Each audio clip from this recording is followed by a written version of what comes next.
सही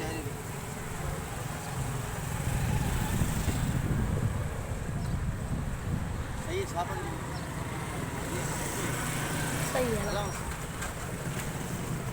अस्सलाम वालेकुम दोस्तों, मां दोस्त अली अवां सां गॾु नई वीडियो खणी आया आहियूं अवां जे लाइ। ही आउं 10 रुपए जो पीस वरितो आहे जेको कीवलनि ऐं माकोड़नि खे ॾींदुसि। हीअ ॾिसण में हिकिड़ी नंढी नेकी आहे, नंढिड़ो कमु आहे, पर हिन जो अजर जेको आहे अलाह ताला अव्हांखे अज़ीम अजर ॾींदो आख़िरत में, ऐं अलाह तव्हां ते राज़ी थींदो। हीउ नंढिड़ो अमल आहे जेको असां कयूं था पिया, ऐं उमेद आहे त जेकॾहिं हीअ मुंहिंजी वीडियो अव्हांखे पसंदि अचे त लाइक ऐं शेयर ज़रूरु कजो।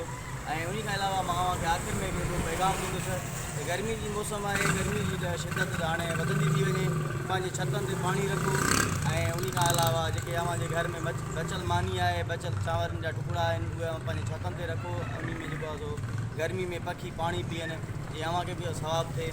थोरी थोरी नंढियूं नंढियूं नेकियूं आहिनि जेके अलाह साईं जी बारगाह में क़बूल थींदियूं आहिनि।